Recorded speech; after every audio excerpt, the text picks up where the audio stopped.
اللہم صلی علی محمد نبی الامی وعلی آلہ وسلم تسلیما کثیرا کثیرا۔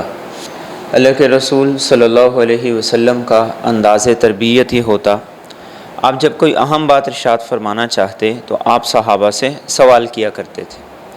چنانچہ جب آپ نے حجۃ الوداع کے خطبے ارشاد فرمائے، اس میں بھی آپ نے اسی انداز کو اختیار کیا۔ آپ نے صحابہ سے پوچھا، یہ بتاؤ ایو یوم ھذا، آج کون سا دن ہے؟ صحابہ نے ادب اور احترام کے ساتھ فرمایا، اللہ و رسولہ اعلم، اللہ اور اس کا رسول ہی بہتر جانتے ہیں۔ صحابہ جواب دے سکتے تھے، لیکن آپ کے سوال کے جواب میں فرمایا اللہ و رسولہ اعلم۔ پھر آپ نے دوسرا سوال یہ کیا کہ یہ بتاؤ ایو شہر ھذا، یہ کون سا مہینہ ہے؟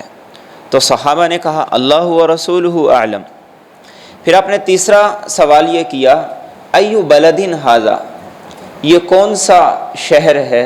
تو صحابہ نے پھر کہا اللہ و رسولہ اعلم۔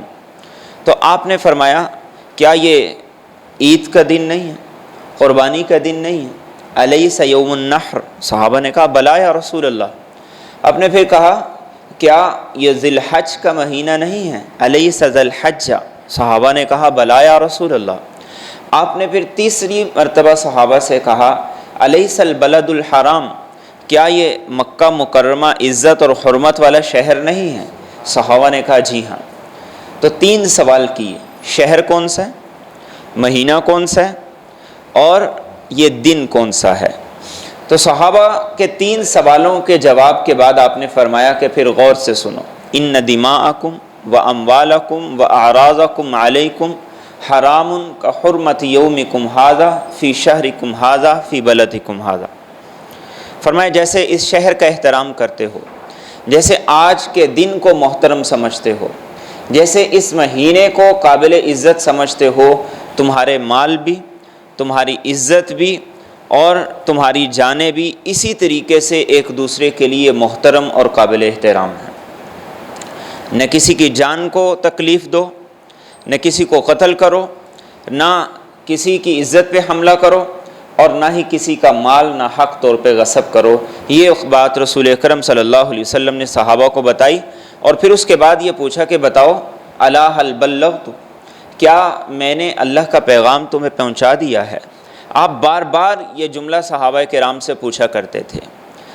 آج کے دور کے اندر آپ کی اس حدیث طیبہ کو دیکھا جائے، آپ کے اس جملے کو دیکھا جائے تو پوری دنیا کہیں قتل و غارت گری ہے، مسلمان آپس میں ایک دوسرے کے گلے کاٹ رہے ہیں، دوسری طرف ہمیں بازاروں کے اندر، مارکیٹ کے اندر، کاروبار کے اندر ناجائز منافع خوری نظر آتی ہے، مسلمان ممالک میں زیادہ ہے، ذخیرہ اندوزی ہے، جھوٹ ہے، فراڈ ہے، رشوت ہے، ذرائع آمدن حرام ہیں، یہ سارے کے سارے یہ مسلمان ممالک میں ہیں۔ اور تیسری بات جو ان دونوں سے زیادہ اہم ہے وہ ہے عزت۔ ایک مسلمان کی نگاہ میں عزت وہ مال سے بھی زیادہ عزیز ہوتی ہے، اور وہ اس کی نگاہ میں عزت جان سے بھی زیادہ عزیز ہوتی ہے۔ اسی لیے انسان پر جب اس کی عزت پر حملہ ہو تو انسان اپنی جان بھی وار دیتا ہے، انسان اپنے مال کو بھی بھول جاتا ہے، وہ اپنی عزت کے دفاع کو سب سے اہم سمجھتا ہے۔ لیکن آج کے معاشرے کے اندر اگر ہم دیکھیں تو ہمارے معاشرے میں اپنی عزت کو تو عزت سمجھا جاتا ہے، کسی دوسرے کی عزت کو عزت نہیں سمجھا جاتا۔ اپنی عزت کو بچانے کے لیے، اس کو بنانے کے لیے ہم ہزار قسم کے جھوٹے اور بناوٹی قسم کے اور تصنع کر کے ہم طریقے اختیار کرتے ہیں کہ ہماری عزت بنی، ہماری ناک اونچی رہے، اور ہمارا کسی طریقے سے معاشرے میں سٹیٹس بحال رہے، اور کسی طریقے سے ہماری معاشرے کے اندر آؤ بگت ہوتی رہے۔ لیکن کسی دوسرے کی عزت کے معاملے میں ہم بہت زیادہ بے حس ہیں۔ اللہ کے رسول صلی اللہ علیہ وسلم نے جو آخری حج فرمایا تھا، جو حجۃ الوداع تھا، اس میں صحابہ پہلی مرتبہ حج کر رہے تھے، اس لیے بڑی بڑی غلطیاں ہو رہی تھیں۔ مثال کے طور پر کسی نے آ کے سوال کیا کہ یا رسول اللہ صلی اللہ علیہ وسلم، میں نے طواف بعد میں کیا، سعی پہلے کر لی، تو آپ اسے فرماتے لا حرج، کوئی بات نہیں۔ پھر کوئی ایسے آ کے سوال کر دیتا کہ میں نے قربانی بعد میں کی ہے اور کنکریاں پہلے مار دی ہیں تو آپ فرماتے لا حرج ہے، کوئی بات نہیں۔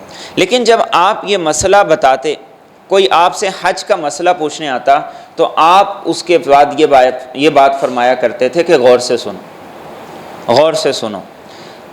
حرج، گناہ، وبال اور تباہی اس آدمی کے لیے ہے جو کسی کی عزت پہ حملہ کرے، جو کسی کی عزت کو نقصان پہنچائے، کسی کو ذلیل کرے۔ ایسا آدمی گناہ میں بھی مبتلا ہے اور ایسا آدمی تباہ و برباد بھی ہے۔ حج کا مسئلہ بتاتے اور اسے کہتے کوئی بات نہیں، لیکن ساتھ اگلی بات یہ ارشاد فرمایا کرتے تھے کہ حج کے مسئلے میں کوئی کام آگے ہو گیا، کوئی پیچھے ہو گیا، اس کی تو کوئی تلافی ہو سکتی ہے، لیکن کسی مسلمان کی عزت پر حملہ کرنا، کسی مسلمان کی تذلیل کرنا، کسی مسلمان کے عیبوں کو ٹٹولنا، اس کی جاسوسی کرنا، اسے اچھالنا، اسے شیئر کرنا، اسے وائرل کرنا، اسے سرچ کرنا، اسے دوسروں تک پہنچانا، فرمایا کہ یہ وہ گناہ ہے کہ جس گناہ کی وجہ سے انسان تباہی اور ہلاکت کے اندر پڑ جاتا ہے۔ اور اللہ کے رسول صلی اللہ علیہ وسلم نے ارشاد فرمایا یا من آمن بلسانہ ولم يدخل الایمان فی قلبی، وہ لوگ میری بات کے مخاطب ہیں، یہ اللہ کے رسول صلی اللہ علیہ وسلم نے فرمایا کہ وہ لوگ میری بات کے مخاطب ہیں جو زبان سے کہتے ہیں ہم مسلمان ہیں، ہم مومن ہیں، لیکن ایمان ابھی تک ان کے دلوں میں داخل نہیں ہوا۔ اور یہ کون ہیں؟ فرمایا کہ جو دوسروں کے عیبوں کو ٹٹولنے کی کوشش کرتا ہے، اللہ رب العزت اس کے عیبوں کو تلاش کرتا ہے یہاں تک کہ اسے گھر بیٹھے بیٹھے ذلیل و رسوا کر دیتا ہے۔ ہمارا دین کیا دین ہے؟ ہمارا اسلام کیا اسلام ہے؟ اسلام یہ کہتا ہے کہ اگر آپ نے اپنی آنکھوں سے کسی کو زنا کرتے ہوئے دیکھ لیا، خاموش ہو جاؤ، پردہ ڈال دو، ذکر نہ کرو۔ حضرت ماعز اسلمی رضی اللہ تعالیٰ عنہ، زنا ہو گیا، ندامت ہوئی بڑی سخت کہ اتنا بڑا جرم جس کا میں نے ارتکاب کیا ہے، تو ابو بکر صدیق رضی اللہ تعالیٰ عنہ کے پاس آئے اور آ کر کہا کہ مجھ سے زنا ہو گیا، آپ مجھے بتائیں میں کیا کروں۔ تو ابو بکر صدیق رضی اللہ تعالیٰ عنہ نے کہا خاموش ہو جاؤ، تمہاری بات تمہاری ذات تک رہے، کسی اور کو نہیں بتانا۔ لیکن دل میں اطمینان نہیں ہوا، سکون نہیں ملا کہ میں نے اتنا بڑا جرم کر لیا ہے۔ حضرت عمر رضی اللہ تعالیٰ عنہ کے پاس چلے، کہا کہ بتاؤ میں نے زنا کر لیا، میں کیا کروں، اتنا بڑا جرم میں نے اس کا ارتکاب کر لیا۔ تو حضرت عمر نے کہا کہ پردہ ڈال دو، خاموش رہو، کسی کو نہ بتاؤ۔ پھر بھی دل نہیں مطمئن ہوا کہ میں نے اتنا بڑا جرم کر لیا۔ ان کا ایک عزیز تھا، رشتہ دار تھا جس کا نام حزال تھا، اس کے پاس گئے اور اسے جا کر کہا کہ میں نے زنا کر لیا۔ تو اس نے کہا کہ اللہ کے رسول صلی اللہ علیہ وسلم کے پاس جا کے اپنے جرم کا اعتراف کرو، جو وہ سزا تمہیں دیں وہ تمہاری سزا ہوگی۔ تو اللہ کے رسول صلی اللہ علیہ وسلم کے پاس آ گئے، کہا یا رسول اللہ صلی اللہ علیہ وسلم طاہرنی، مجھے پاک کر دیجیے۔ یہ صحابہ کی کیفیات ہوتی تھی گناہ میں ڈوب جانے کے بعد، گناہ کے ارتکاب کے بعد، کہ وہ سمجھتے تھے اب ہم ناپاک ہو گئے۔ آج ہم گناہ پہ گناہ کرتے چلے جاتے، ہمیں احساس ہی نہیں ہوتا کہ ہمارا اندر اتنا گندا ہو گیا، اتنا میلا ہو گیا، اتنا کیچڑ چڑھ گیا، ہمیں احساس ہی نہیں ہوتا۔ ہماری ساری سوچ فکر وہ کس بات کی طرف ہے کہ شیو اچھی ہو جائے، لباس بغیر سلوٹ کے ہو جائے، جوتوں کی پالش اچھی ہو جائے، ہماری ساری کی ساری کوشش، ساری کاوش اس بات کی طرف ہے۔ تو آپ کو کہا یا رسول اللہ صلی اللہ علیہ وسلم مجھے پاک کر دیجیے۔ آپ نے پوچھا کیا ہوا؟ انہوں نے کہا یا رسول اللہ مجھ سے زنا ہو گیا۔ آپ نے چہرہ اس طرف پھیر لیا، پھر وہ اس طرف سے آگے، یا رسول اللہ مجھے پاک کر دیجیے، مجھ سے زنا ہو گیا۔ آپ نے چہرہ دوسری طرف پھیر لیا، پھر وہ دوبارہ بائیں طرف آ گئے، یا رسول اللہ مجھ سے زنا ہو گیا۔ آپ نے چہرہ پھر پھیر لیا، پھر چوتھی مرتبہ جب کہا یا رسول اللہ مجھ سے زنا ہو گیا، تو آپ نے صحابہ سے پوچھا پاگل تو نہیں ہے، ذہنی توازن ٹھیک ہے؟ تو صحابہ نے کہا بالکل پاگل نہیں ہے، ذہنی توازن ٹھیک ہے۔ تو آپ نے فرمایا اسے لے جاؤ، اسے سنگسار کرو۔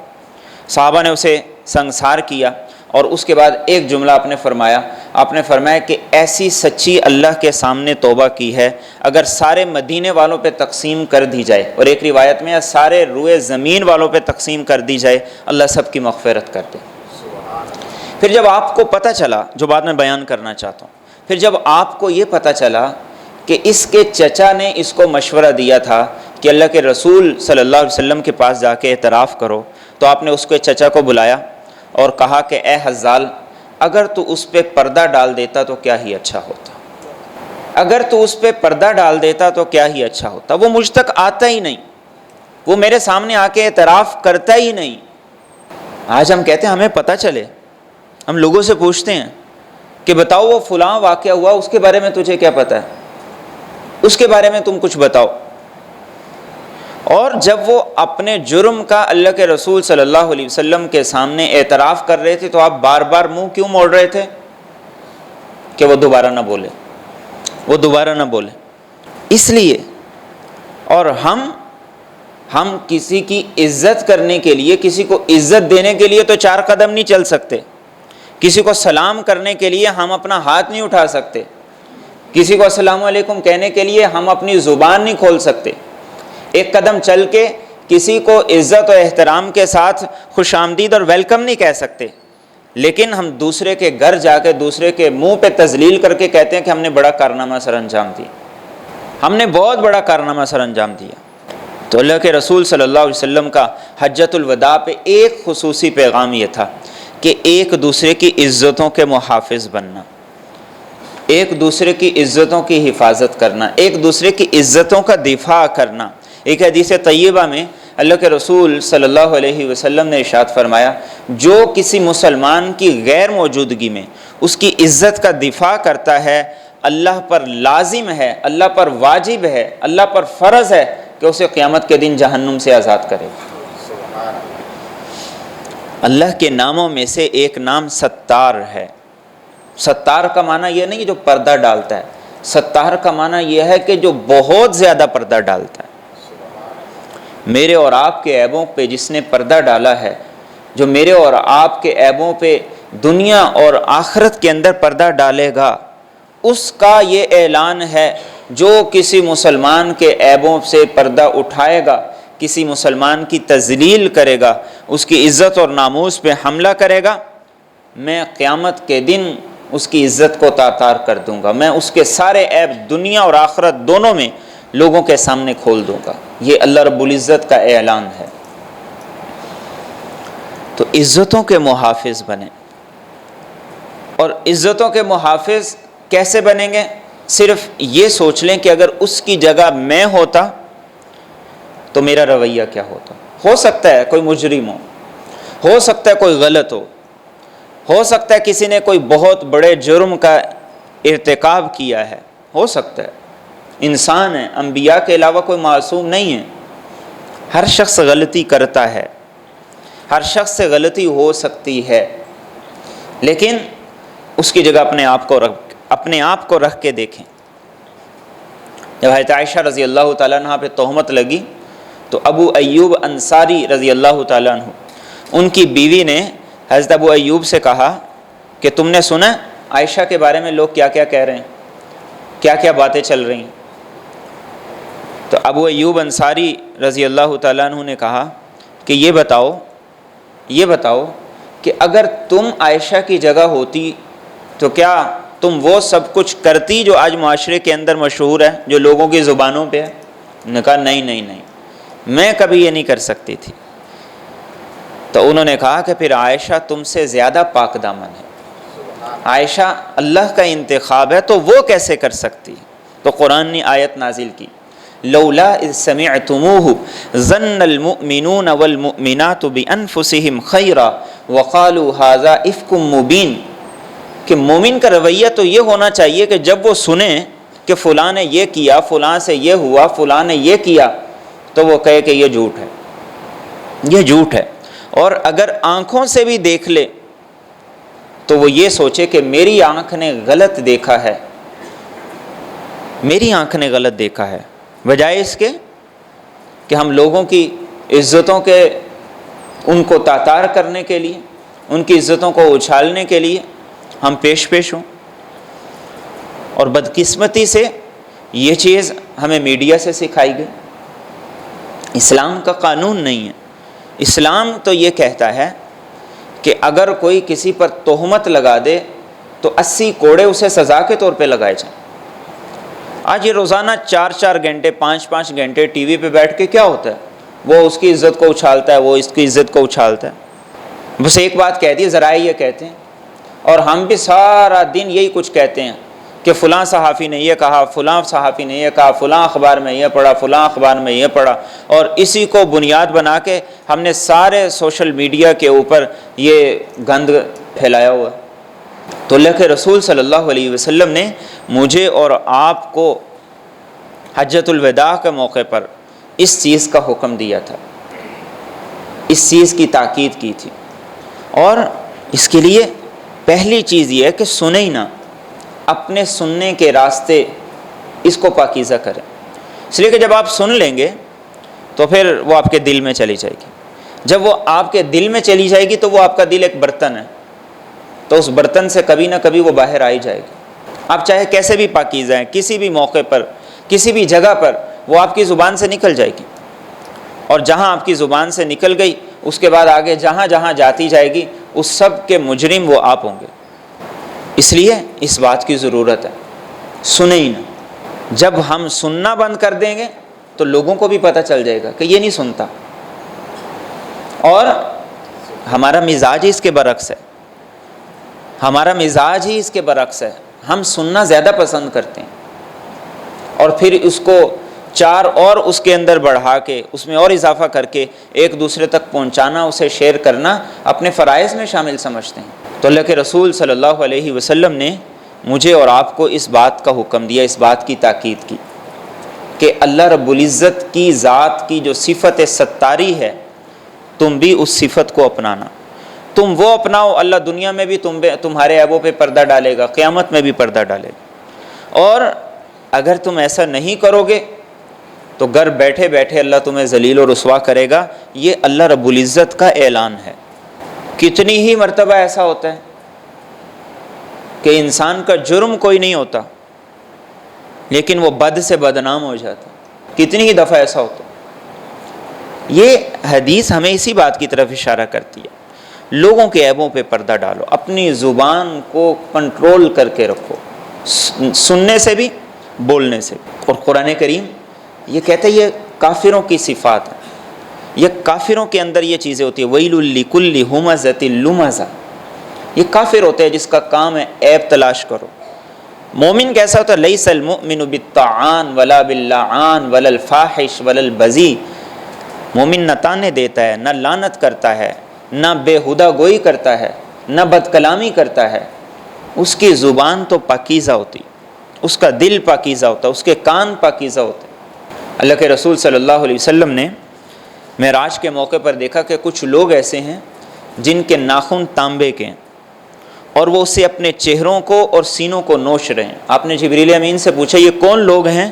تو جبریل امین نے بتایا یہ وہ لوگ ہیں جو غیبت کے عادی تھے اور لوگوں کی عزتوں پہ حملے کیا کرتے تھے۔ نماز یہ میرے اور آپ کی ذات کے ساتھ ہے، یہ میرا اور آپ کا اللہ کے ساتھ معاملہ ہے، یہ حقوق اللہ کے اندر ہے۔ لیکن کسی کی عزت پر حملہ کرنا یہ حقوق العباد میں سے، یہ اس سے زیادہ اہم ہے۔ تو اس لیے اس بات کی ضرورت ہے، نہ سنیں نہ بولیں،